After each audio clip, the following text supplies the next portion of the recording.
মির্চি নিবেদন, গল্প gold mine. গল্প গোল্ড মাইন।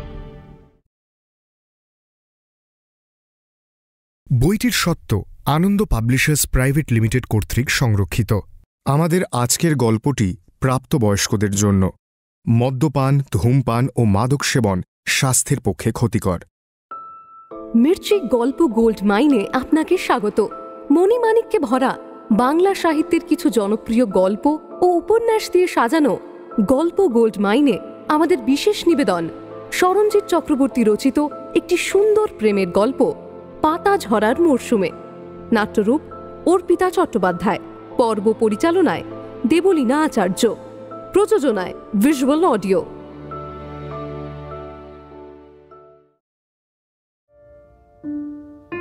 এটা সামান্য হারা জেতার জন্য নয়, অন্য ব্যাপার। কত করে স্যারকে বললাম যে ম্যাচটা খেলবো না, খেলতে পারবো না। আপনাকে যে কি বলে ধন্যবাদ দেব? কিচ্ছু বলে নয়, তুমি বাড়ি যাও। কেন? আমার সঙ্গে হাঁটতে আপনার খারাপ লাগছে? শুনেছি তোমাদের ডিয়েগো নাকি ইচ্ছে করে তোমাদের হারিয়ে দিয়েছে। আর আমি এতটাই খারাপ যে আমার সঙ্গে আসতে হলে বডিগার্ড লাগে।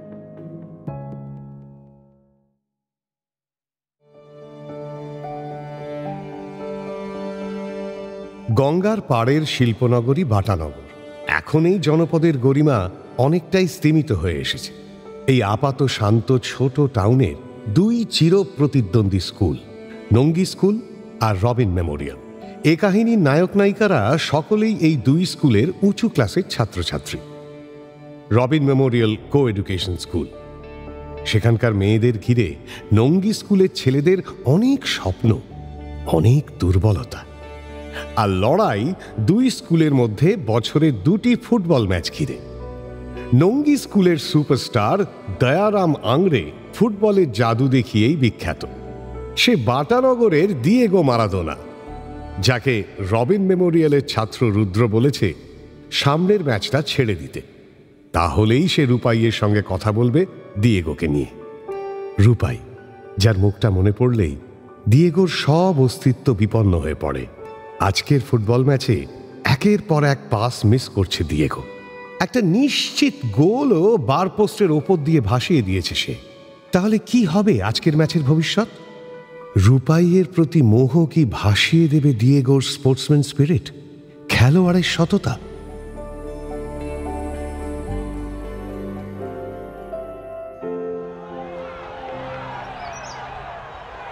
দিয়েগোর মুখটা দেখে জ্যাকসন বুঝলো হাওয়া খারাপ। ও গিয়ে ধরল বরুণ স্যারকে। স্যার, একটু দিয়েগোর কাছে এসে ওকে টনিকটা দিয়ে দিন তো।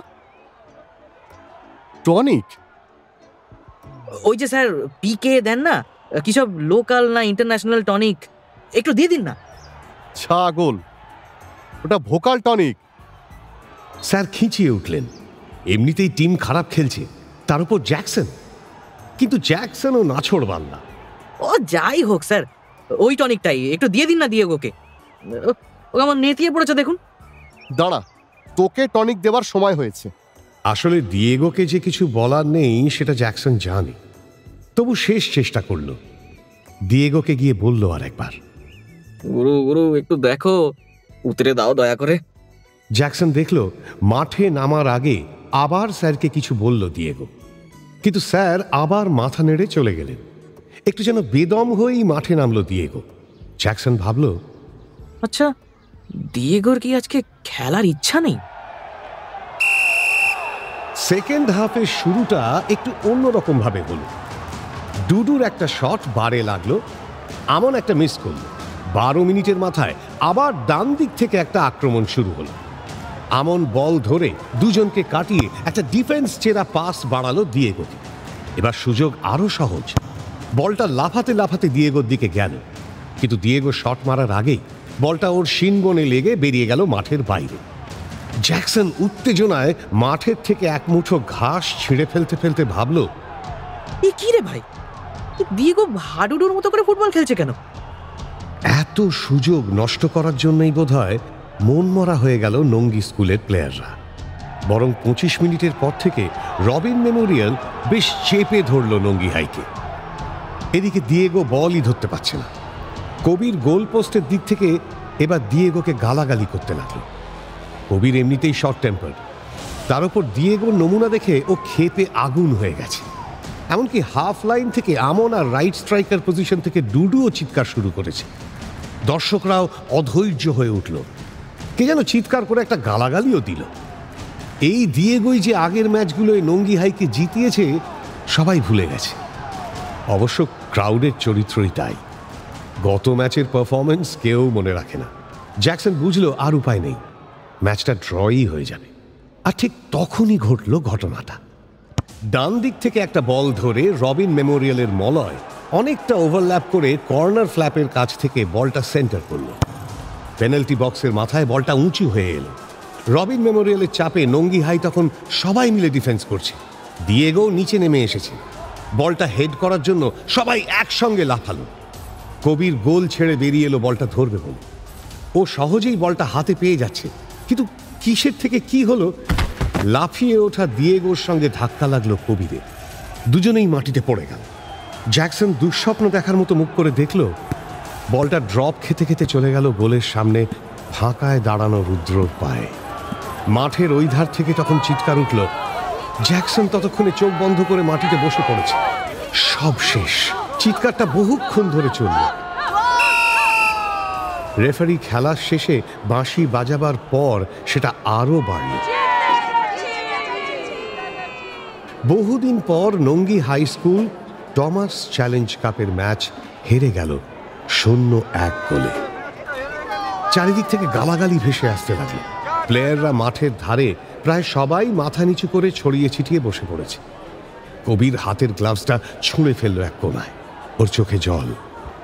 স্যারেরা কি সান্ত্বনা দেবেন বুঝতে পারছেন না। হঠাৎ কবির লাফিয়ে উঠল। এই জানোয়ারের বাচ্চা দিয়েগো, তোর জন্য, শুধু তোর জন্য আজ হারলাম। শুয়োর, আমায় ধাক্কা দিলি কেন? গোলটা আজ তোর জন্য খেতে হলো আমাদের। বলতে বলতেই কবির তেড়ে গিয়ে কলার ধরে ফেলেছে দিয়েগোর। এবার ঝাঁকাতে ঝাঁকাতে দিয়েগোকে মাটিতে শুয়ে ফেললো। চড়, ঘুষি, লাথি যা খুশি তাই চালাতে লাগলো দিয়েগোর শরীর লক্ষ্য করে। বরুণ স্যার, হেড স্যার সবাই এগিয়ে গেলেন। এদিকে দিয়েগো মার ঠেকাবার কোনো চেষ্টাই করছে না, চুপচাপ মার খেয়ে যাচ্ছে। কবির তখনও বলে যাচ্ছে, জানোয়ার, তোর জন্য হারলাম, তুই হারিয়ে দিলি। স্যারদের সঙ্গে এবার জ্যাকসন, ডুডু আর অন্যরাও হাত লাগালো। কোনো মতে কবিরকে ছাড়িয়ে আনলো সবাই। কবির ভীষণ চিৎকার করছে, সঙ্গে কাঁদছেও খুব। দিয়েগো কোনো মতে উঠে বসল। জ্যাকসন দেখলো দিয়েগোর চোখের নিচে কালশিটে, নাক দিয়ে সামান্য রক্ত বেরোচ্ছে, ঠোঁটটাও বেশ কেটে গেছে। কিন্তু তবু দিয়েগো কাঁদছিল না, কথা বলছিল না কোনো। জ্যাকসন ফার্স্ট এড বক্স থেকে একটু আয়োডিন তুলোয় করে নিয়ে দিয়েগোকে দিয়ে বলল, নে এটা লাগা। দিয়েগো তুলোটা নিল না, চুপ করে বসে রইল। এখন মাঠ অনেক ফাঁকা হয়ে এসেছে, সন্ধেও হয়ে এলো প্রায়। জ্যাকসন মাথা তুলে দেখল বোঁ ঘুড়িটা এখনো উড়ছে। রাধা কাকু কি খবর পেয়েছে যে ওরা ম্যাচটা হেরে গেছে? স্যারেরা ব্যাগপত্র গুছিয়ে নিতে বললেন। জ্যাকসন দেখল রবিন মেমোরিয়াল টিম নিয়ে মাঠ থেকে বেরিয়ে যাচ্ছে। প্রচণ্ড হল্লা করছে ওরা। স্বাভাবিক, নঙ্গি হাইকে তাদের নিজেদের মাঠে হারিয়ে দেবে ওরা আশাই করেনি, কিন্তু বাস্তবে তাই হলো। হঠাৎ জ্যাকসন দেখল প্লেয়ারদের ভিড় থেকে বেরিয়ে ওদের দিকে আসছে রুদ্র। জ্যাকসন অবাক হলো বেশ। রুদ্র এদিকে আসছে কেন? কিরে, নিজেদের মধ্যে মারামারি করছিস কেন? খেলায় হার জিত আছেই, ব্যাপারটা স্পোর্টিংলি নিতে শেখ। সববার তোরা জিতবি নাকি? আমার বাড়ির আবদার, মন দিয়ে প্র্যাকটিস কর। দেখ ফিরতি ম্যাচে জিততে পারিস কিনা। সরস্বতী পুজো অবধি তো সময় আছে। রুদ্র মুচকি হেসে বলল, কাটা গায়ে যেন নুনের ছিটে। যদিও কথাটা সত্যি। টমাস চ্যালেঞ্জ কাপ খেলাটা হয় এই দুটো স্কুলের মধ্যেই। বছরে দুটো ম্যাচ, একটা নভেম্বরে আর একটা সরস্বতী পুজোর আগের দিন। টেস্টের পর জ্যাকসনদের স্কুল শেষ হলেও ওই ম্যাচটা ওরা খেলবে। প্রতিবারের 12-এর ছেলেরা ওটা খেলে, এটাই নিয়ম। সেই হিসেব করলে আর মাস তিনেক সময় আছে। রুদ্রর কথায় কবির ছিটকে উঠেছিল কিছু বলার জন্য, কিন্তু বরুণ স্যার বারণ করলেন। রুদ্র হাসল, তারপর দিয়েগোর দিকে তাকিয়ে বলল, এই আজ ফিউজ কেন? যাক, তোকে থ্যাঙ্কস, গোলটা তোর জন্যই দিতে পারলাম। অবশ্য তা না হলেও আজ আমরাই জিততাম। জ্যাকসন আর পারল না, ভুলে গেল স্যারেরা সামনে দাঁড়িয়ে আছেন। ও চিৎকার করে বলল, এই যে দামড়া ছাগল, এবার এখান থেকে না গেলে না পেছনে 3টে লাত মারবো। এখানে এসে পিনিক দেওয়া হচ্ছে না? মনে নেই গতবার গুলো কেমন দিয়েছিলাম? এবার একটা ফ্লুকে জিতে খুব পংটামো হচ্ছে না? জোকার, সত্যিই তুই জোকার। হেরেছিস তবু লজ্জা নেই। আর তুই কথা বলছিস কি? খেলতে পারিস? 10টা শট মারলে তো 20টা মিস করিস। টিমের লেবু জল বয়ে বেড়াস। এরকম করবি না, শট শট ছাড় ছাড় ছাড় বলছি। জ্যাকসন আরো কিছু বলতে যাচ্ছিল, কিন্তু স্যারেরা বলতে দিলেন না। সবাইকে চল চল করে মাঠ থেকে বের করে দিলেন। রুদ্র গা জ্বালানো হাসি হেসে চলে গেল। দিয়েগো শুধু চুপ করে বসে রইল। ডুডু যেতে যেতে বলল, আজ শনিবার না, বারবেলা, তাই তো হেরে গেলাম। জ্যাকসন ওর দিকে কটমট করে তাকাতেই ডুডু রনে ভঙ্গ দিল। ডুডুটা এরকমই, ভীষণ কুসংস্কারাচ্ছন্ন।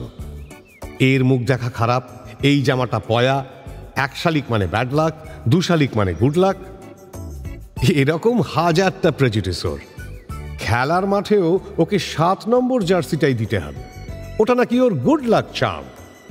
কিন্তু আজ আবহাওয়া দেখে বেশি হ্যাজালো না। একরকম জোর করেই জ্যাকসন দিয়েগোকে মাঠ থেকে তুলে মাঠের বাইরে বেরিয়ে এলো। এখন বেশ অন্ধকার হয়ে এসেছে, নভেম্বর মাস, তাই দিন অনেক ছোট হয়ে এসেছে। দিয়েগো কোনো কথাই বলছিল না। এমনিতেই এদিকটা খুব নির্জন, খেলা দেখার ভিড় চলে গেছে। রাস্তার পাশের গাছগুলো থেকে পাতা খসার শব্দ পাওয়া যাচ্ছে এখন, আর পাওয়া যাচ্ছে আধ ভাঙা পিচের ওপর ওদের জুতোর শব্দ। ওরা হাঁটতে হাঁটতে অনেকটা চলে এলো।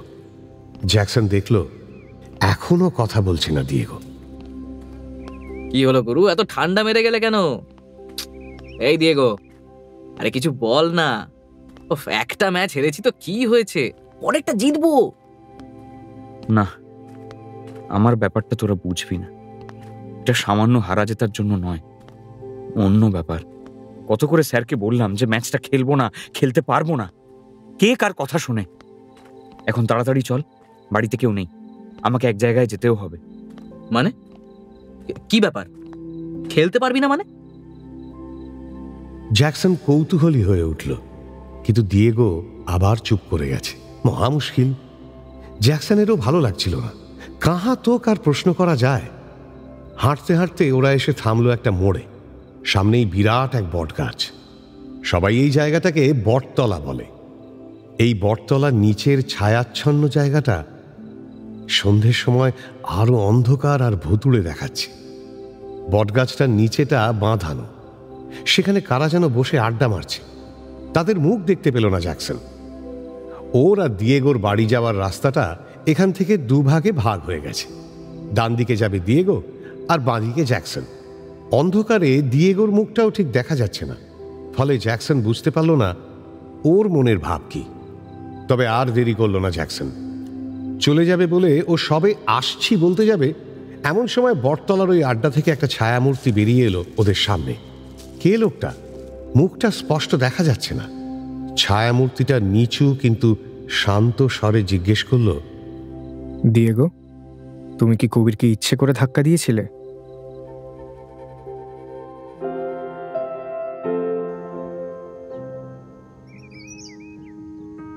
কমল স্যারের কোচিং থেকে বেরিয়ে টাপুরকে কোনো কথাই বলছে না শিমুল। শিমুল এইরকমই, সিরিয়াস, সতর্ক, শান্ত। আজকের ঘটনাটা সে বোধহয় এখনো হজম করতে পারেনি, কিন্তু টাপুর যা করেছে ইচ্ছে করেই করেছে। কমল স্যার আজ একদম সজুত হয়ে গেছেন, আর কোনোদিন অসভ্যতা করবেন না। বেশ কদিন ধরে তককে তককে ছিল টাপুর, আজ এসা দিয়েছে না, পাপের নাম ভুলিয়ে ছেড়েছে। যদি লজ্জা থাকে তবে আর কোনো দিন এসব করবেন না তিনি। এই কথাগুলো ভাবতে ভাবতেই টাপুর কাঠি দিয়ে আলু কাবলির আলু তুলল একটা, আর মনে মনে বলল, ওহ, দারুণ বানায় নেপালদা, a genuine work of art. হাতটা সোনা দিয়ে মুড়িয়ে দিতে হয়।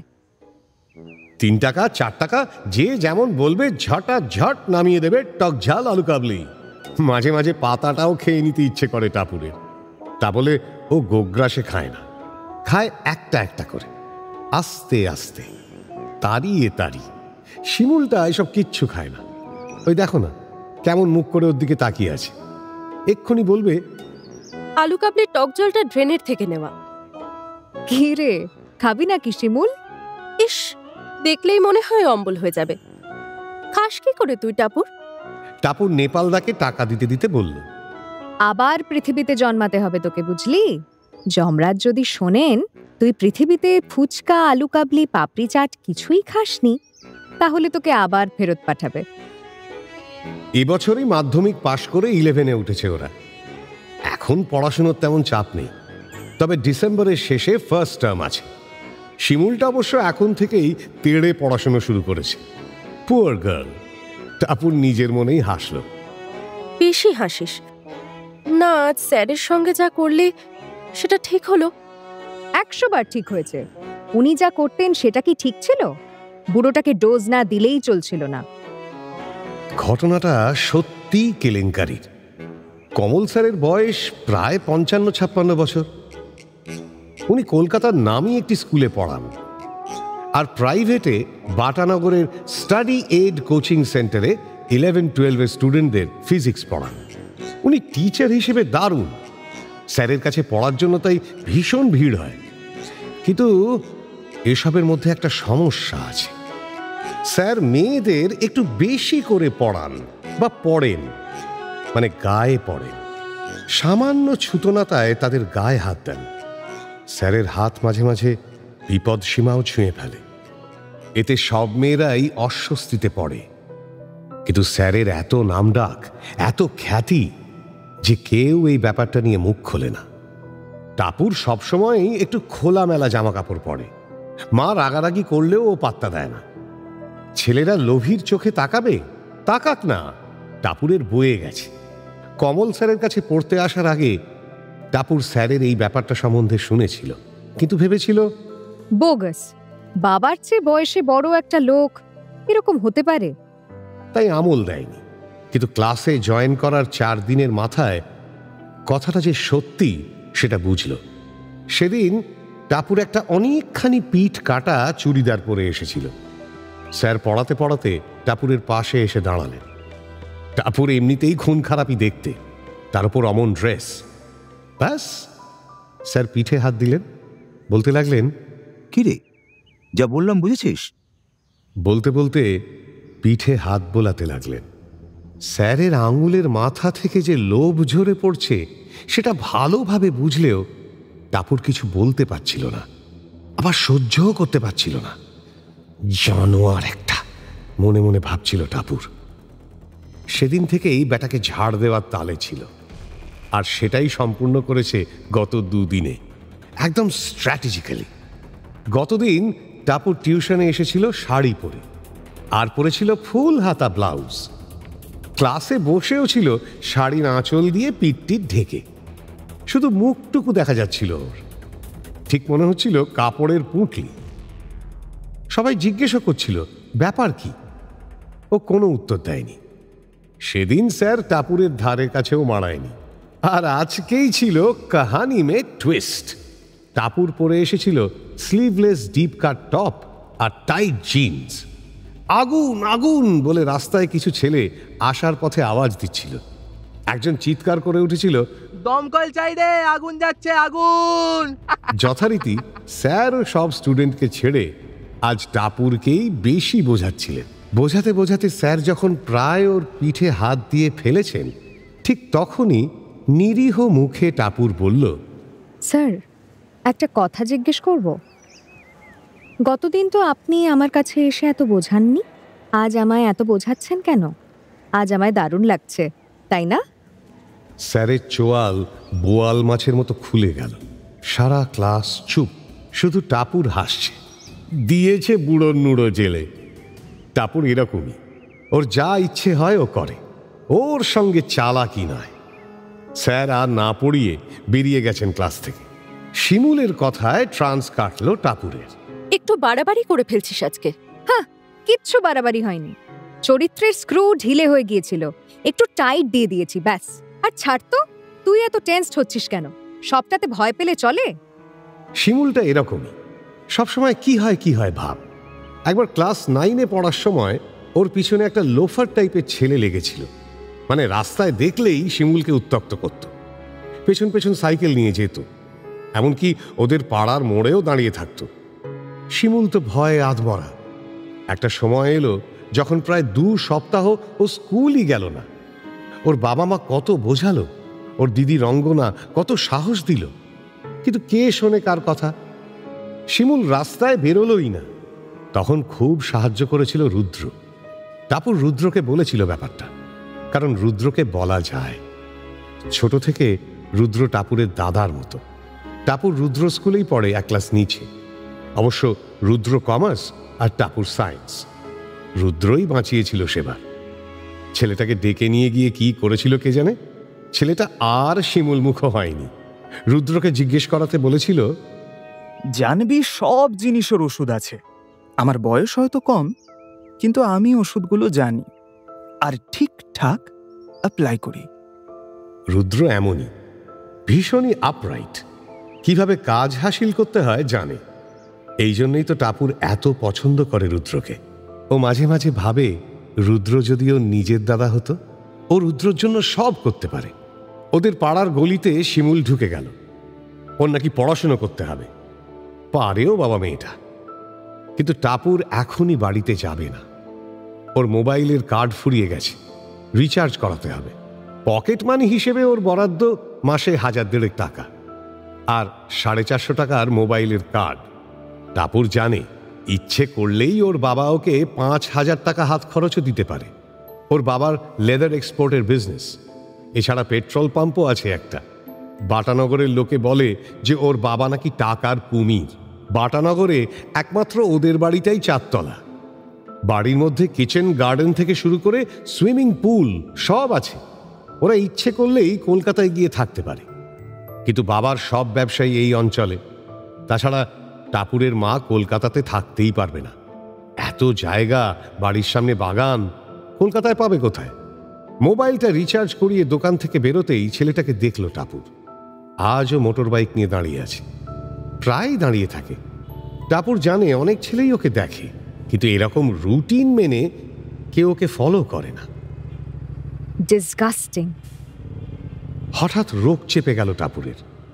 আজ একটা বুড়ো রোমিওকে টাইট দিয়েছে, এবার ছোঁড়া রোমিওর পালা। টাপুর সোজা এগিয়ে গেল মোটর বাইকের দিকে। ছেলেটা বেশ লম্বা, মুখে একটা ওভার কনফিডেন্ট ভাব। টাপুর জানে এদের কিভাবে শায়েস্তা করতে হয়। ছেলেটার সামনে গিয়ে টাপুর গম্ভীরভাবে প্রশ্ন করল, কি ব্যাপার বলো তো? তুমি সবসময় আমায় ফলো করো কেন? কোনো আপনি টাপনি নয়, সোজা তুমি দিয়ে শুরু করলো, একেবারে অ্যাটাকিং মোড। টাপুর দেখল ছেলেটার চোখে মুখে একটা ভ্যাবাচাকা ভাব। টাপুর বুঝল ছেলেটা এই আকস্মিক আক্রমণে ঘাবড়ে গেছে। ও আরো চেঁচিয়ে প্রশ্ন করল, কি হলো বলছো না কেন? সবসময় বাইক নিয়ে আমায় ফলো করো কেন? কি মতলব তোমার? জবাব দাও। না মানে আমি মানে তোমার পিঠটা পিঠ? আমার পিঠটা? কি ইতর অসভ্য জানোয়ার ছেলে! না মানে পিঠটা মন্দিরা বেদির, মানে আমার পিসিমার কথা মনে পড়ছে। আমার পিঠ দেখে পিসিমার কথা মনে পড়ছে? পাওয়ার্ড! ছেলেটা ভুলভাল বকছে দেখে টাপুর ওর গলার ভলিউম আরো 2 ঘর বাড়িয়ে দিল।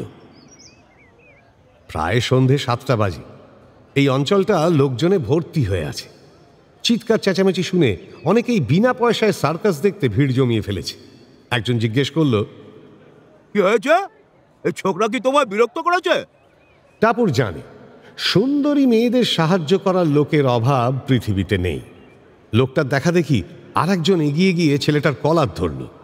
এই এই তুই তুই কুস না? কিরে এই বয়সে এত পেকেছিস শুয়োরের বাচ্চা? মেয়েদের দেখলেই খজরামো করতে ইচ্ছা হয়, ইপটিজিং। হ্যাঁ, আমি তো কিছু বলিনি, এখানে বসেছিলাম। ওই তো এসে ধমক ধমক দিতে শুরু করলো। শুরু করলো? হ্যাঁ, অমনি শুরু করলো মামদাবাজি। লোকটা মারার জন্য হাত তুলল। টাপুর দেখলো কেলেঙ্কারি, এমনটা হোক ও চায়নি। ছেলেটাকে একটু কড়কে দিলেই হতো, এ তো রীতিমতো ঝামেলা শুরু হয়ে গেল। এর মধ্যে পরিচিত কেউ দেখে বাবাকে লাগিয়ে দিলেই সমস্যা। বাবা ভালোর ভালো, কিন্তু টাপুর সম্বন্ধে কোনো খারাপ রিপোর্ট এলে দারুণ রেগে যায়। টাপুর পৃথিবীতে এই একটা লোককেই ভয় পায়। টাপুর এবার সেই ভয়টাই পেল, কিন্তু ওর আর কিচ্ছু করার নেই। পুরো ঘটনাটাই ওর হাত থেকে বেরিয়ে গেছে। সামান্য একটা ছেলেকে শিক্ষা দিতে গিয়ে পুরো কেসটাই জন্ডিসে কনভার্ট করেছে। ঠিক তখনই ভিড় ঠেলে এগিয়ে এলো একজন, একহারা চেহারা, গম্ভীর মুখ। এতদিন পরেও ওকে দেখেই টাপুরের পেটের মধ্যে প্রজাপতি ওড়াউড়ি শুরু করে দিল। মনে হলো কেউ যেন ওকে বড় ইলেকট্রিকের নাগরদোলায় চড়িয়ে দিয়েছে। বুকের মধ্যে হৃৎপিণ্ডটাও গতি বাড়িয়ে দিল হঠাৎ। টাপুর ওকে চেনে, খুব ভালো করে চেনে। ও পুরু। বাটানগরের সাধারণ লোকেরা অনেকেই পুরুকে চেনে। ভালো ফুটবলার হওয়ার সুফল এখনো পায় পুরু। টাপুর অবাক হয়ে দেখল মারমুখী ভিড়টা পুরুর সামনে কেমন নেতিয়ে পড়ল। ছেলেটা যে পুরুর বন্ধু তা বুঝল টাপুর। অনায়াসেই বন্ধুকে বের করে নিয়ে গেল পুরু। ছেলেটার নাম কুশ। একটা লোক গালাগালি দিতে দিতে বলছিল। ছাড়া পেয়ে ফুল স্পিডে বাইক চালিয়ে কুশ বেরিয়ে গেল। আর থাকে, ভিড়টাও আর নেই। বিশেষ কিছু হলো না দেখে পাবলিক একটু হতাশ হয়েছে, বুঝল টাপুর। দেখল ঝামেলা মিটিয়ে পুরুও চলে যাচ্ছে। এ সুযোগ ছাড়া যায় না। ও দৌড়ে গেল, পুরুর পাশে হাঁটতে হাঁটতে বলল, আপনাকে যে কি বলে ধন্যবাদ দেব। কিচ্ছু বলে নয়, তুমি বাড়ি যাও। কেন? আমার সঙ্গে হাঁটতে আপনার খারাপ লাগছে? হ্যাঁ, তুমি বাড়ি যাও। আপনি এমন করে বলছেন কেন? তুমি আমার সামনে থেকে যাও টাপুর। কিন্তু কেন? কবে কি হয়েছে সেটা এখনো মনে রেখে দিয়েছেন? টাপুরের গলাটাও নিজের কাছেই অদ্ভুত শোনালো। পুরু আর কোনো কথা না বলে পাশের রবীন্দ্র সুইমিং ক্লাবের অন্ধকার গলিতে ঢুকে গেল। টাপুর বুঝল বৃথা চেষ্টা। মনটা খারাপ হয়ে এলো। কিচ্ছু ভালো লাগছে না। কেন যে সেদিন অমন করেছিলাম, মাথায় যে কি ভূত চেপেছিল তখন। এখনো সেদিনের কথা মনে পড়লে বড় লজ্জা পায় টাপুর। তার মনের ভেতরটা রক্তাক্ত হয়ে যায়। এখন যেমন হচ্ছে। ভাগ্যিস রাস্তায় আলো কম, নইলে দেখা যেত টাপুরের মুখটা কালো মেঘের মতো হয়ে উঠেছে। বেশি নয়, বছর 2 আগের কথা। সদ্য ফুটবল ছেড়ে টিউশন শুরু করেছে। সে সময় পুরু এসেছিল টাপুরকে পড়াতে, ইতিহাস আর বাংলা। টাপুর তখন ক্লাস 9-এ পড়ে। পড়াতে এসে পুরু খুব কম কথা বলতো। যেটুকু পড়াতে গেলে দরকার তার বাইরে বিশেষ কথা বলতো না। 1 কাপ চাও খেত না ওদের বাড়িতে। টাপুর দেখতো একদম চুপচাপ মানুষ একটা। খুব অবাক লাগতো ওর। টেবিল ল্যাম্পের আলোয় বসে থাকা অল্প বয়সী কিন্তু গম্ভীর মানুষটার দিকে একটা কারণহীন টান অনুভব করত টাপুর। কোনোদিনও নিজের বয়সী ছেলেদের ভালো লাগতো না টাপুরের। ভাবতো ওর পছন্দের মানুষটা হবে গম্ভীর, ম্যাচিওর্ড। দুটো কথাতেই সে 2000 মানে বুঝিয়ে দিতে পারবে। টাপুরের মনে হয়েছিল পুরু সেই রকমই। তখন সব সময় পুরুর কথা মনে পড়ত ওর। পুরু একদিন কামাই করলে পুরো পৃথিবীটাকেই তছনছ করে দিতে ইচ্ছে করত ওর। মাস 5 মাথায় খুব সাহস করে একটা প্রেমপত্র লিখেছিল ও। তারপর ইতিহাস বইয়ের ভাঁজে রেখেছিল সেটা।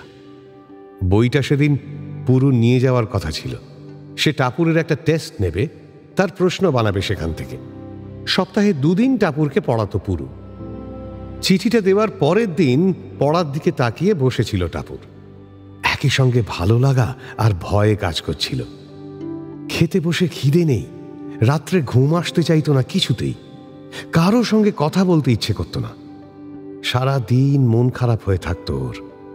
সবার সঙ্গে অকারণে ঝগড়া হতো। সাইকেলের শব্দ পেলেই ভাবতো পুরু এসেছে। তারপর সত্যিই পুরু এলো।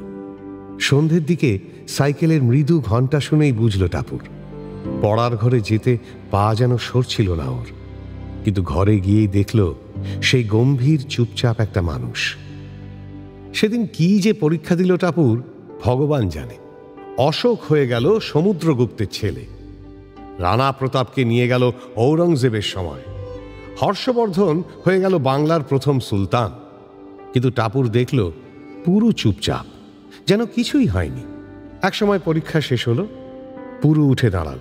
চলে যাওয়ার ঠিক আগে পুরু নরম কিন্তু গম্ভীর গলায় বলল, টাপুর, এই চিঠিটা ফিরিয়ে নাও, আর এরকম করো না কখনো। তোমার সামনের বছর মাধ্যমিক, পড়ায় মন দাও। ব্যাস, আর কিচ্ছু নয়। চিঠিটা ভাঁজ করে টেবিলে রেখে দিয়ে চলে গিয়েছিল।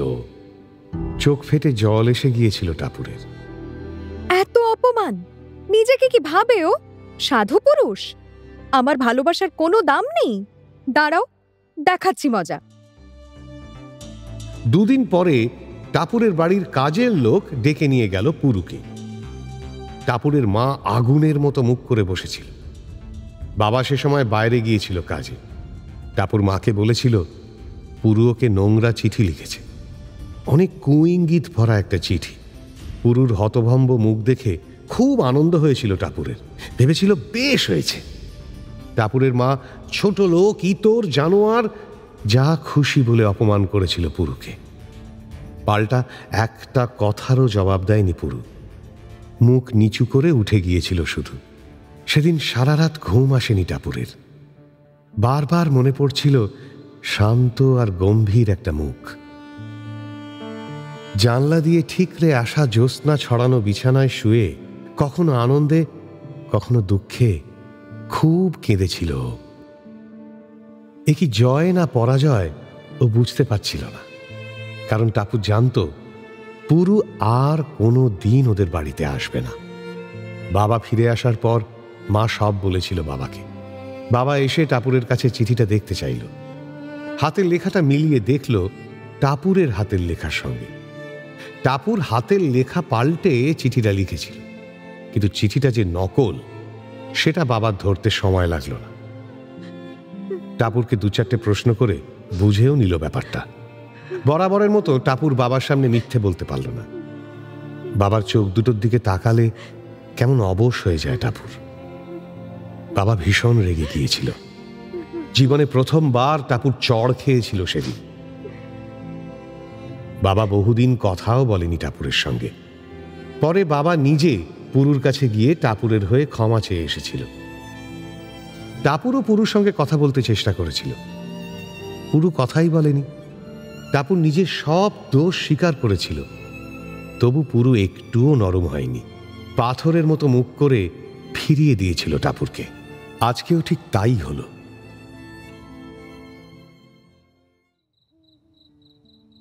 পুরু কি কোনোদিনও ভুলতে পারবে না ব্যাপারটা? টাপুর ওদের পাড়ায় ঢুকল, দেখল লোডশেডিং। বাটানগরে এই এক ঝামেলা। তবে ওর চিন্তা নেই, ওদের জেনসেট আছে। অন্ধকারের মধ্যে ওদের বাড়িটাকে আলো ঝলমলে জাহাজের মতো লাগলো টাপুরের। বাড়ির দিকে দুপা এগোতেই পেছন থেকে একটা গলা পেল টাপুর। এই যে রেনড্রপ, তোমার গানের খাতাটা ফেলে এসেছিলে, নিয়ে এসেছি। ওফ, আবার পেছনে না ঘুরেই টাপুর বুঝল গলাটা কার। কবির আজও এসেছে।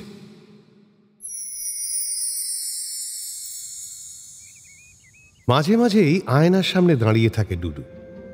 নিজের সামনে দাঁড়ানো, তবুও দাঁড়ায়, দাঁড়াতে হয় বলে। ব্যানার্জি, দেবপ্রস্থ ব্যানার্জি। ধুত, আজকেও হলো না। আসলে কোনোদিনই হয় না, তবু ডুডু চেষ্টা করে মাঝে মাঝে। একা ঘরে আয়নার সামনে দাঁড়িয়ে ধৈর্য ধরে বলে, ব্যানার্জি, দেবপ্রস্থ ব্যানার্জি। সেই কবে থেকে চেষ্টা করে যাচ্ছে নিজের নামটা এভাবে বলার। মানে সিনেমায় যেভাবে শন কনরি থেকে পিয়ার্স ব্রসনান বলেন বন্ড, জেমস বন্ড, কিন্তু ডুডুর ভালো নামটাই এমন যে এভাবে বলতে গেলে পুরো ব্যাপারটাই মশাকে বারমুডা পরাবার মতো হয়ে যায়। ওর ঠাকুরদার রাখা নাম এই দেবপ্রস্থ, আর যাতে সেটা দেবও না হয়ে যায় সেটার জন্যই ডুডু ডাকনামটা ব্যাপকভাবে প্রচার করা হয়েছে। ঠাকুরদার মোটেই ইচ্ছে নয় দেবপ্রস্থ নামটার অপভ্রংশ হোক। অপভ্রংশ তো না হয় আটকানো গেল, কিন্তু এই দেবপ্রস্থ নামটা নিয়েও রিসেন্টলি কম কথা শুনতে হয় না ওকে। কথা শোনা মানে অবশ্য একজনেরই, সাইকার। মাস কয়েক আগে মেঘা দিদিদের বাড়িতে ডুডুর প্রথম আলাপ হয়েছিল সায়কার সঙ্গে। আলাপের দিনই সায়কা ডুডুর ভালো নাম শুনে বলেছিল, দেবপ্রস্থ, দেবদৈর্ঘ্য নয় তো? অবশ্য দৈর্ঘ্য প্রস্থ হলেও খারাপ হতো না। প্রথম দিনের আলাপেই ডুডু বুঝেছিল খুব বিচ্ছু মেয়ে এই সায়কা, তাই নিজের ডাকনামটা আর বলেনি, বা বলা ভালো বলার রিস্ক নেয়নি। কিন্তু তাতে অবশ্য ডাকনামটা বেশি দিন চাপা থাকেনি। ওই মেঘাদির কীর্তি। মেঘাদি ডুডুদের পাশের বাড়িতে থাকে। মেঘাদি খুব ভালো নাচে, খুব ভালো মানে এমন ভালো যে ন্যাশনাল অ্যাওয়ার্ড পেয়েছে। এখন মেঘাদি বছরে 2 বার বিদেশে যায় প্রোগ্রাম করতে। সঙ্গে যায় মেঘাদির নাচের স্কুলের বাছাই করা ছাত্রীরা। ফলে মেঘাদির নাচের স্কুলে ভর্তি হওয়ার জন্য খুব রাশ হয়। মাস কয়েক হলো সায়কা এসেছে মেঘাদির কাছে নাচ শিখতে। সায়কা ক্লাস 10-এ পড়ে কলকাতার নাম করা এক স্কুলে। ডুডু প্রায় রোজই মেঘাদিদের বাড়িতে যায়। মেঘাদির মা ডুডুকে ছোটবেলা থেকে নিজের হাতে মানুষ করেছে আর ভালোবাসে নিজের ছেলের মতো। সেখানেই সায়কার সঙ্গে ডুডুর আলাপ হয়েছে। মেঘাদিকে ডুডু পাখি পড়ানোর মতো করে বুঝিয়ে দিয়েছিল মেঘাদি যেন সায়কার সামনে ওকে ডুডু বলে না ডাকে। কিন্তু মেঘাদির কি অত মনে থাকে? 2-3 দিন সামলে সুমলে থাকার পর একদিন ভুল করে মেঘাদি বলে ফেলল, এই ডুডু, আমায় বিক্রম ঘোষের রিদম স্কিপটা দিয়ে যাবি তো? আর যায় কোথায়, লোপ্পা বল পেলে কেউ ছাড়ে? তাও আবার সে যদি সায়কা হয়। নাচ শেষ করে সায়কা তখন ঘরের আর এক কোনায় দাঁড়িয়ে কি সব বই নাড়াচাড়া করছিল। ডুডু নামটা শুনেই এদিকে মুখ ঘুরিয়ে বলল, কি নামে ডাকলি মেঘাদি? ভূতু? হে বাবা, সে তো জন্তু জানোয়ারদের নাম। এ কি বিষাক্ত মেয়ে রে বাবা, মুখে কোনো রাগঢাক নেই। ডুডু যথেষ্ট গম্ভীরভাবে বলল, তুমি কি কানে কম শোনো নাকি? নামটা হলো ডুডু। সায়কা হাসল। উফ, মেয়েটা কেন যে হাসে! দাঁতগুলো যেন কোনো বড় মুক্তোর দোকান থেকে অর্ডার দিয়ে বানানো। তার উপর থুতনিতে আলতো একটা ডিপ্রেশন। এরকম থুতনির মেয়ে দেখলে ডুডু নিজেই একটু ডিপ্রেসড হয়ে পড়ে। এ মেয়ে পুরো ফুল আর কাঁটে, হৃদয় ফাটে টাইপ। তো সেরকম ডিপ্রেশন ছড়ানো হাসি ছড়িয়ে সায়কা বলল, না, কানে ঠিকই শুনি। আসলে জন্তুদের নাম শুনে অভ্যাস নেই তো। যাক, তাও ভালো যে নামটা প্রেজেন্ট টেন্স। ডিড ডিড হলে পাস্ট টেন্স হয়ে যেত। ডুডু দাঁত কিড়মিড় করে রাগটা হজম করে নিয়েছিল। তারপর থেকে দেখা হলেই সায়কা ওকে হ্যাটা করে। ওর যে কি পার্সোনাল এজেন্ডা আছে ডুডুর বিরুদ্ধে কে জানে। ডুডুকে আজকেও ডেকে পাঠিয়েছে মেঘাদি, কিন্তু যাবে কিনা ও ভাবছে। কারণ আজকে সকাল থেকেই আবার সেই গন্ধটা পাচ্ছে ডুডু। বিরিয়ানির খুব কাছাকাছি একটা গন্ধ, কিন্তু ঠিক বিরিয়ানি নয়। কোত্থেকে যে গন্ধটাও পায় ভগবান জানে, কিন্তু যেদিনই পায় সেদিনই একটা না একটা ঝামেলা হয়। আজও পাচ্ছে। ডুডু একটু দমে গেল। জেমস বন্ড হওয়ার ইচ্ছেটাও আর নেই। ডিসেম্বরে টেস্ট পরীক্ষা, তবু এখনো ক্লাস হচ্ছে। আজ রবিবার বলে স্কুল ছুটি। ডুডু জানে মেঘাদি কেন ডেকে পাঠিয়েছে। আজ ছাত্রীদের নিয়ে নিজেদের বাড়ির ছাদে পিকনিক করছে মেঘাদি। বাইরের লোক হিসেবে একমাত্র ডুডুই নিমন্ত্রিত। ডুডু জানে সায়কা আসবে, আর ও যায়। কিন্তু এখন দেখছে মেঘাদি ছাড়বে না। প্রায় বেলা 11টা বাজে, তবু ডুডু এখনো যায়নি দেখেই ওকে ডেকে পাঠিয়েছে। কিন্তু মনটা খচখচ করছে। গন্ধটা আজকে আবার কি ঝামেলা পাকাবে কে জানে। ডুডু এসবে খুব বিশ্বাস করে। ডুডু নিজে জানে যে এসব সংস্কার, তবে কু না সু সেটা জানে না। ছোটবেলা থেকেই ডুডু নিজের ঠাকুরদার ন্যাওটা। ওর ঠাকুরদা পুরনো দিনের মানুষ, পুজো না করে জল গ্রহণ করেন না। ডুডুও ওর সঙ্গে থেকে থেকে এসবে ভীষণ বিশ্বাসী। ঠাকুর দেবতা তো আছেই, এছাড়া পূর্ণিমা, অমাবস্যা, চন্দ্রগ্রহণ, সূর্যগ্রহণ এসবও খুব মানেও। বাড়ি থেকে বেরোবার সময় ভরা কলসি দেখা ভালো। ডান পা আগে ফেলে রাস্তায় বেরোতে হয়। খাটের সোজাসুজি আয়না রাখতে নেই। এক শালিকে খারাপ, 2 শালিক ভালো। এসবও ডুডু মনে প্রাণে বিশ্বাস করে। সবাই ওকে খ্যাপায়, বলে বাস্তু বিশারদ। বলে প্রাইভেট চ্যানেলে কমণ্ডল নিয়ে বসে পড়তে। কিন্তু ডুডুও সব পাত্তা দেয় না, কারণ ও জানে এসব অক্ষরে অক্ষরে ফলে যায়। তবে সবচেয়ে অদ্ভুত এই ঠিক বিরিয়ানি নয় গন্ধটা। এই গন্ধটাও যতবার পেয়েছে ততবারই কোনো না কোনো ঝামেলা হয়েছে। প্রথমবার যেদিন পেয়েছিল, ডুডুর পোষা কাকাতুয়াটা মারা যায়। দ্বিতীয়বারে ওর সাইকেলটা চুরি হয়ে গিয়েছিল। আর শেষবার গন্ধটা পেয়েছিল রবিন মেমোরিয়ালের সঙ্গে ম্যাচের দিন সকালে। আমি তখনই ভেবেছিলাম কোনো একটা ঝামেলা হবে, কিন্তু ম্যাচটা যে হেরে যাব সেটা ভাবতে পারিনি। দিয়েগোটা সেদিন এমন ঝোলালো যে হেরেই গেলাম। অবশ্য হারতই হয়তো, শনিবার বারবেলায় খেলাটা পড়েছিল যে, আর তার উপর ছিল অমাবস্যা। কেউ বিশ্বাস করে না বটে, কিন্তু হলো তো। মেঘাদিদের বাড়ির ছাদটা খুব সুন্দর, চওড়া পাঁচিল দেওয়া, শ্বেত পাথর বসানো। তারই এক কোণায় আজ রান্নার আয়োজন করা হয়েছে। ডুডু ঢুকেই রান্নার গন্ধ পেল, চাটনি হচ্ছে। যাক, সেই বিটকেল গন্ধটা আর নেই। মেঘাদি ডুডুকে দেখেই দৌড়ে এলো। কি রে, সকাল থেকে কোথায় ছিলি? এদিকে তোকে খুঁজছি, একটা জরুরি কাজ আছে, করে দিতে হবে, পারবি? কাজ করে দিতে হবে? ও কাজ করিয়ে নিয়ে তবেই খেতে দেবে? মারবো এক থাপ্পড়, বাদর কোথাকার। যা বলছি শোন, সায়কা আসেনি, তুই গিয়ে ওকে একটু নিয়ে আয়। আমি? সায়কাকে? খেপেছ? আর রাজ্যে লোক নেই নাকি? আরো কি এমন ভিআইপি যে নিজে আসতে পারবে না? আরে বলিস না, ওর বাবা সকালে কোন এক আত্মীয়র বাড়ি গেছে, আর ওর মা একটা জিনিস, মেয়েকে কিছুতেই একা ছাড়বে না। ভাবতে পারিস, ক্লাস 10-এর মেয়ে, থাকে 15 মিনিট দূরে, তাকে ছাড়বে না। সায়কা তো ফোনে প্রায় কেঁদেই ফেলেছে। আমি ওর মাকে ফোনে বলে কয়ে রাজি করিয়েছি, বলেছি যে আমার ভাইকে পাঠাচ্ছি, ও সায়কাকে গিয়ে নিয়ে আসবে, আবার পৌঁছেও দেবে। যা লক্ষ্মীটি, একবার সায়কাকে নিয়ে আয়।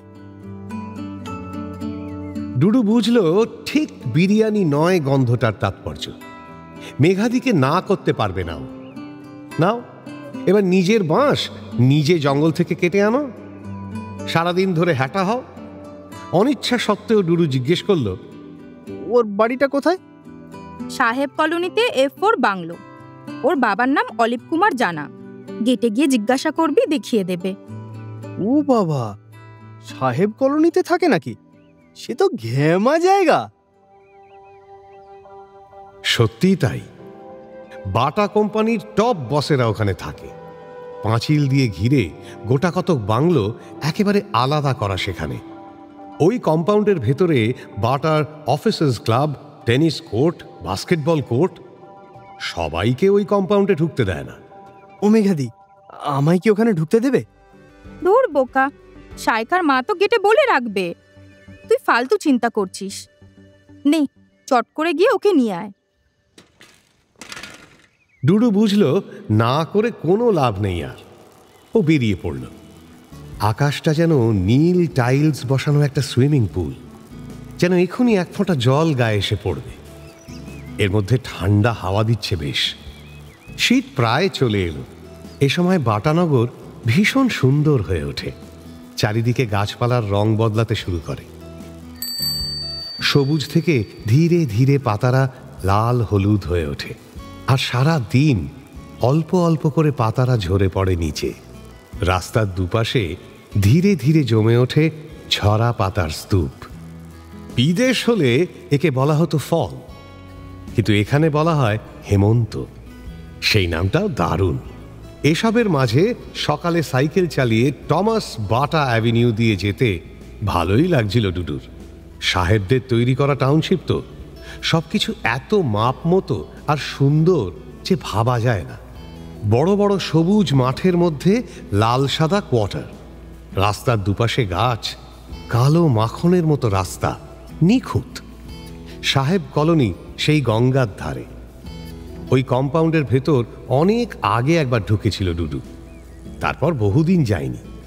সবই ঠিক আছে, শুধু মনের মধ্যে খচখচ করছে সায়কার কথা। দেখা হলেই তো আবার যাতা বলতে শুরু করবে। এত সুন্দর একটা সকালেও সব বাঁকা বাঁকা কথা শুনতে ভালো লাগে না। ডুডু, এই ডুডু, এসব ভাবতে ভাবতে একটু অন্যমনস্ক হয়ে পড়েছিল ডুডু। হঠাৎ কেউ ওর নাম ধরে ডাকতে থতমত খেয়েও সাইকেল থামালো। আবার কে ডাকছে? সাইকেল থেকে নেমে ও ঘুরে দাঁড়ালো। দেখলো একটা লেডিজ সাইকেল নিয়ে রাস্তার অন্যদিকে দাঁড়িয়ে আছে পরী। রূপকথার নয়, মল্লিক বাজারের। মল্লিক বাজার বাটানগরের সবচেয়ে বড় বাজার। তার কাছেই ১৩ হাত কালী মন্দির। তার পাশের বাড়িটাই সুরজিৎদাদের। সুরজিৎদার বোনই হলো পরী। পরী ডুডুর একদম ছেলেবেলার বন্ধু। একসঙ্গে বাটানগর নার্সারি স্কুলে পড়তো ওরা। নঙ্গি স্কুলে ডুডু ভর্তি হয়েছে ক্লাস 5-এ। কিন্তু পরী তো এখানে এখন থাকে না। ও তো দাদু দিদিমার সঙ্গে দুর্গাপুরে থাকে, সেখান থেকেই হায়ার সেকেন্ডারি দেবে। ও হঠাৎ এখানে? কি রে পরী, তুই কবে এলি? গতকাল। সামনে ডিসেম্বরের টেস্ট তো, তাই এখন স্টাডি লিভ চলছে। তা তোদের ছুটি হয়নি এখনো? ছুটি? পরীর মুখে ছুটির কথা শুনে মনে মনে ভাবল ডুডু, সেসব কি জিনিস রে? স্যারেরা পারলে টেস্টের আগের দিন পর্যন্ত ক্লাস নেন, আর আমরা ছুটির কথা বললেই বলবেন এখন যা পড়ানো হচ্ছে সেগুলোই নাকি আসল। আচ্ছা, তাহলে সারা বছর ধরে কি নকল পড়াশোনা করালো? জ্যাকসন সেদিন বাংলা স্যার সুনির্মল বাবুকে জিজ্ঞেস করলো, স্যার সবার ছুটি হয়ে গেছে, আমাদের হবে না? তুমি ছুটি নিয়ে কি করবে? পড়াশোনা তো কিছুই করো না। না স্যার, আমি প্রচন্ড পড়াশোনা করছি। তুমি পড়াশুনো করছো? আই সুগার ইউ বোন টু বোন। তুমি পড়াশুনো করার ছেলে। কথাটা মনে পড়াতে নিজের মনেই হেসে ফেলল ডুডু। পরী চোখ পাকিয়ে বলল, কি রে, পাগল নাকি? একা একা হাসছিস কেন? স্কুল ছুটি হয়নি এখনো? হয়ে যাবে, যে কোনো দিনই হয়ে যাবে। বল, তোর কি খবর? এদিকে কোথায় যাচ্ছিস? আরে তোর বাড়িতেই যাচ্ছিলাম। ভাগ্যিস তোর সঙ্গে দেখা হয়ে গেল। কেন? বলছি, আগে বল তুই কোথায় যাচ্ছিস? সব শুনে পরী বলল, তবে তো তোর দেরি হয়ে যাচ্ছে, চল তোর সঙ্গে যাই। যেতে যেতে তোকে বলছি। বাটা কোম্পানির গেট থেকে সাহেব কলোনি একটুখানি পথ। পরী কিছু বলার আগেই ওরা পৌঁছে গেল। ডুডু ভাবল, পরীর আবার কি দরকার? বন্ধু মহলে একটা কথা সবাই জানে যে ব্যাগার খাটার জন্য পৃথিবী বিখ্যাত হলো ডুডু। কারো হয়ে কোনো কাজ করে দিতে হবে, চলে যাও ডুডুর কাছে। ডুডু কি করবে? ওর সমস্যাটা হলো ও কাউকে না বলতে পারে না। নিজের হাজার অসুবিধে হলেও ডুডু কাজটা করে দেয়। এখানেও সেই ঠাকুরদার প্রভাব। ঠাকুরদা বলেন, সাধ্য মতো মানুষের সেবা করতে হয়, তাহলে ঈশ্বর আশীর্বাদ করেন। ডুডুর মনে হয় ভগবান হলো ঠাকুরদার নুন, সব কথাতেই এক চিমটে দু চিমটে মিশিয়ে দেন। সত্যিই সায়কার মা সাহেব কলোনির গেটে বলে রেখেছিল ডুডুদের কলোনির ভেতরে ঢুকতে তাই অসুবিধে হলো না। সায়কা সাইকেল নিয়ে রেডি হয়েই ছিল। প্রথমে ও ঝোপঝাড়ের আড়ালে পরীকে দেখতে পায়নি। সামনে ডুডুকে দেখেই বলল, তুমি এতটা ইররেসপন্সিবল জানতাম না তো। আমি কখন থেকে ওয়েট করছি। আমি তো ভাবলাম দেবপ্রস্থ ইন্দ্রপ্রস্থের পথে রওনা দিয়েছে। এই রে, আবার শুরু হয়ে গেছে। প্রথম বলেই গুগলি। ডুডু বোকা হাসি দিয়ে বলটা কোনো মতে ব্লক করার চেষ্টা করল। ওই হাসি দেখে আরও কিছু বলার জন্য মুখ খুলেছিল সায়কা, কিন্তু ডুডুর পেছনে পরীকে দেখে ও চুপ করে গেল। সায়কার মা বলল, শোনো ডুডু, ডুডুই নাম তো তোমার। তুমি কিন্তু সায়কাকে 5:30টার মধ্যে দিয়ে যাবে, দেরি না হয় যেন। আর সায়কা, মেঘার ওখানে পৌঁছে আমায় একটা ফোন করে দেবে, কেমন? ডুডু ভাবল, এত সতর্কতা কেন রে বাবা? মেয়ে প্রিয়াঙ্কা গান্ধী নাকি? আর সায়কা যা এক পিস যন্তর, কেউ নেবে না। কারণ যে নেবে তারও তো নিজের প্রাণের ভয় আছে। নিজের হাড়ে স্বরচিত দুব্য কে গজাতে চায়? পথে সায়কা একটা কথাও বলল না আজ। সেই সুযোগে ডুডু পরীর দরকারটা শুনল। ডুডুকে সন্ধেবেলা পরীর সঙ্গে যেতে হবে বাটানগর থেকে একটু দূরে সারেঙ্গাবাদ বলে একটা জায়গায়। সেখানে পরীদের কোনো এক আত্মীয়র বাড়ি। তাদের ওখানে পরীর কি সব দরকার আছে। দরকারটা কি ডুডু আর জিজ্ঞেস করল না। কারণ তাহলেই পরি হ্যাজাতে থাকবে। সারেঙ্গাবাদটা পরি একদম চেনে না, তাই আজ সন্ধেবেলা ডুডু গাইড ওর ভরসা। মেঘাদিদের বাড়িতে পৌঁছে সাইকা দ্রুত উপরে উঠে গেল। পরি বলল, 5:15 নাগাদ মেঘাদিদের বাড়িতে চলে আসব। দুজনে সাইকাকে ওর বাড়ি পৌঁছে দিয়ে সারেঙ্গাবাদ যাব। ডুডু দেখলো প্ল্যানটা ভালোই, কারণ ফেরার পথে পরি সঙ্গে থাকলে সাইকা ওকে কাবু করতে পারবে না। ডুডু রাজি হয়ে গেল। মেঘাদিদের বাড়ি 3 তলায় ছাদ। ডুডু ছাদে উঠে দেখল রান্না প্লাস আড্ডা বেশ জমে উঠেছে। ডুডুর খুব আউট অফ প্লেস মনে হলো নিজেকে।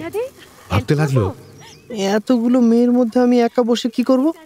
কিন্তু চলে যেতেও তো পারবো না, তাহলে মেঘাদি ক্যাক করে ধরবে। তাহলে কি ঢপ মেরে একটু ঘুরে আসার চেষ্টা করব? এই ডুডু, এই গরম মশলাগুলো হামল দিস্তায় গুঁড়ো করে দে তো। ডুডু ভাবলো, যাক কিছু একটা কাজ পাওয়া গেল। ডুডু ভারী হামানদিস্তা দিয়ে খুটুং খুটুং শুরু করলো। যদিও কাজটা খুব প্লেজেন্ট নয়, তবু হালকা মশলার গন্ধে বেশ ভালোই লাগছিল ডুডুর। ও এক মনে লবঙ্গ, বড় এলাচ, দারচিনি গুঁড়ো করছিল। হঠাৎ দেখল টাপুর ওর পাশে এসে বসল। টাপুর নাচ শেখে মেঘাদির কাছে। ও পাশে বসতেই ডুডু কাঁটা হয়ে রইল। ওরে বাবা, এ মেয়ে যে ট্রান্সফরমার! এই মেয়ে গোটা বাটানগরে নানান কারণে বিখ্যাত। ডুডু বেশ কয়েকটা কারণ নিজেই জানে। ওর আবার কি দরকার? মশলার গন্ধের সঙ্গে টাপুরের শরীর থেকে ভেসে আসা পারফিউমের গন্ধ পাচ্ছিল ডুডু। সুরেলা গলায় টাপুর জিজ্ঞেস করল, আচ্ছা ডুডুদা, গত ম্যাচটা যে তোমরা হারলে, সেটাই কি সাবোটাজ ছিল? মানে শুনেছি তোমাদের ডিয়েগো নাকি ইচ্ছে করে তোমাদের হারিয়ে দিয়েছে। না না, তা হয় নাকি? ডিয়েগো সেদিন ভালো খেলতে পারেনি, এটা ঠিক। তার মানে এই নয় যে ইচ্ছে করে হারিয়ে দিয়েছে। কি রটাচ্ছে না এসব? রটাচ্ছে না, কথাটা আমাদের স্কুলেই শুনলাম। একদম বোগাস, একদম ফালতু কথা। টাপুর ডুডুর উত্তরে চুপ করে রইল, কিন্তু একটু পরেই আবার জিজ্ঞেস করল, আচ্ছা কবির কেমন ছেলে বলো তো? কবির কেন বলতো? ডুডু কেসটা জানে, তাই হুট করে উত্তর না দিয়ে ও সাবধান হয়ে গেল। বলো না কেমন ছেলে? ভালোই তো, পড়াশুনোতেও ভালো, খেলাধুলোতেও ভালো। আমাদের স্কুল টিমের গোলকিপার তো ওই। সে আমি জানি। আচ্ছা ও কি মুসলিম? হ্যাঁ। আচ্ছা হঠাৎ এত প্রশ্ন করছিস কেন রে? ডুডু ভুরু কুচকে জিজ্ঞেস করল। বলা যায় না, মেয়ে তো সুবিধের নয়। না এমনি। নাও তুমি মশলা গুঁড়ো করো, আমি যাই। পাশের ঠোঙা থেকে 2টো এলাচ আর লবঙ্গ তুলে মুখে পুরে টাপুর আবার মেয়েদের আড্ডায় ফিরে গেল। খাওয়া দাওয়া শেষ হতে বেলা 4টে বেজে গেল। ডুডু বেশি খেতে পারে না, তবু সাধ্যমতো খেল। রান্নাটা ভালোই হয়েছিল, তবে বাঁশকাঠি চালের ভাত তো বেশ গলে গিয়েছিল। মেঘাদি রান্না কেমন হয়েছে জিজ্ঞেস করাতে ডুডু বলেছে, মেঘাদি এটা ভন্ড টাইপ হয়েছে, মানে ভাতের মন্ড আর কি। তবে একটা ব্যাপারে ডুডু আশ্চর্য হয়ে যাচ্ছে, আজ সাইকা একবারও ওকে হ্যাটা করেনি। ঠিকমতো কথাই বলেনি বলা যায়, এমনকি চোখে চোখ পড়লে চোখ সরিয়ে নিয়েছে।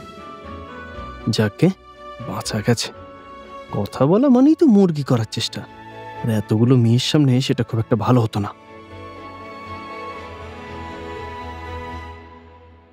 এখন দিন বেশ ছোট হয়ে গেছে, তাই খাওয়ার পরেই সবাই 3 তলার ছাদ থেকে নিচে নেমে এলো। ডুডু মেঘাদিদের কাজের লোকটার সঙ্গে বাসনপত্র নিচে নামালো ধরাধরি করে। ঠিক 5:15 মেঘাদিদের কাজের মেয়েটা এসে বলল, পরি বলে একজন ডুডুকে খুঁজছে। মেঘাদি ঘড়ি দেখে সাইকাকে বলল, এই এবার যা, ডুডু তোকে পৌঁছে দেবে। দরকার নেই, আমি একাই যেতে পারবো। চুপ কর, কাকিমাকে আমি কি উত্তর দেব? যা, পাকামো মারিস না। ডুডু তোকে পৌঁছে দেবে, এরপর কিন্তু দেরি হয়ে যাবে। সাইকা আর কোনো কথা না বলে নিচে নামতে লাগল। পরি সাইকেল নিয়ে নিচেই দাঁড়িয়েছিল। ডুডুরা নামতেই ওরা একসঙ্গে রওনা দিল। এখন প্রায় সন্ধে হয়ে এসেছে। চারিদিক ইলেকট্রিক আলোয় ঝলমল করছে। ডুডুর ছোটবেলাতেও কিন্তু এত দোকানপাট ছিল না। তখনও বাটানগর ছিল একটা টিমটিমে মফস্বল, আর এখন প্রায় কলকাতার মতোই লাগে। আর পিনকোডও তো কলকাতার, বৃহত্তর কলকাতার। পরি এবার আর সাহেব কলোনির ভেতর ঢুকলো না, বলল, যা তুই ওকে ছেড়ে আয়, আমি ওয়েট করছি, একটু তাড়াতাড়ি আসিস কিন্তু। ডুডু মাথা নেড়ে হ্যাঁ বলে সায়কার সঙ্গে কলোনির কম্পাউন্ডে ঢুকে গেল। ডান দিকে দুটো টেনিস কোর্ট আর বাঁয়ে কাঠের রেলিং দেওয়া সার সাদা বাংলো। সায়কাদের বাংলোটা একটু ভেতরের দিকে। রঙ্গন গাছের ঝোপ পেরিয়ে সায়কা ওদের বাড়ির সামনে সাইকেল থেকে নামল। ডুডু দেখল সায়কার মুখটা এখনো গম্ভীর। ডুডু বলল, ঠিক আছে তাহলে আমি আসি। সায়কা বাড়ির ভেতর যেতে গিয়েও থমকে দাঁড়াল। অন্যদিকে তাকিয়ে উত্তর দিল, হ্যাঁ যাও, তাড়াতাড়ি যাও, একজন অপেক্ষা করছে। ওর গলার স্বরে এমন কিছু ছিল যে ডুডু চলে না গিয়ে অবাক হয়ে ওর দিকে তাকালো। বলল, মানে? সারাদিন পর এবার ঝড়টা এলো। সায়কা চট করে মুখ ফেরাল। ওদের বারান্দার আলোয় ডুডু দেখল সায়কার নাকের মাথা লাল হয়ে উঠেছে আর চোখের কোণ চিকচিক করছে। সায়কার রাগ আর কান্না মেশানো গলায় বলল, সবসময় শুধু মানে আর মানে, ঘটে কি একটুও বুদ্ধি নেই? আর আমি এতটাই খারাপ যে আমার সঙ্গে আসতে হলে বডিগার্ড লাগে। অন্য মেয়েদের সঙ্গে তো সারাক্ষণ পুটুর পুটুর, আর আমি, আমার কোনো দাম নেই না? যাও যাও, প্লিজ যাও। এখানে ভূতের মতন দাঁড়িয়ে আছো কেন? পরি না, পরিহুরিরা তো সব অপেক্ষা করছে, যাও। চোখের চিকচিকে জিনিসটা এবার গড়িয়ে নেমে এলো গালে। সায়কা তার সাইকেলটা বারান্দায় রেখে ঘরের মধ্যে ঢুকে দড়াম করে দরজা বন্ধ করে দিল। আমার কোনো দাম নেই মানে? এর মানে কোন ডিকশনারিতে আছে? মাথা নিচু করে ফিরে যেতে লাগলো ডুডু। ভাবল, চোখের চিকচিকে জিনিসটা কি হিরে? এই হিরে মুক্তর মেয়েটার কোনো দাম নেই? কার কাছে নেই? আমার কাছে। আমার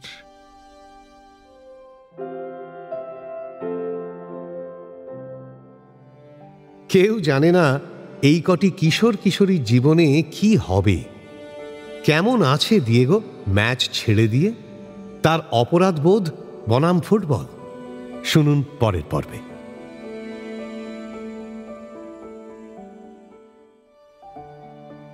পাতা ঝরার মরশুমে উপস্থাপনায় শিবাশিস বন্দ্যোপাধ্যায়, নাট্যরূপ অর্পিতা চট্টোপাধ্যায়, পর্ব পরিচালনায় দেবলীনা আচার্য, মুখ্য চরিত্রে গল্প পাঠে শেখর, জ্যাকসন অন্বেষ দে, কবির সায়ন্তন ঘোষ, রুদ্র ভিকি দাস, ডুডু সৌম্য চ্যাটার্জি, পুরু মির্চি অগ্নি, টাপুর শ্রেয়সী বন্দ্যোপাধ্যায়, শিমুল ছন্দবাণী দত্ত, কুশ কুশল ভট্টাচার্য, সায়কা সুস্মিতা সর্দার, মেঘা প্রিয়াঙ্কা দাস, পরি স্নিগ্ধা ঘোষ।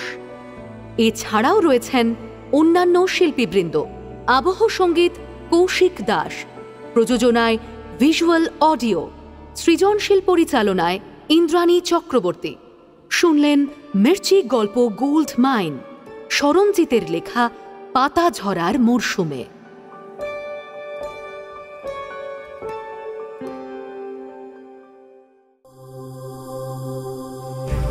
মির্চি নিবেদন গল্প গোল্ড মাইন। গল্প গোল্ড মাইন।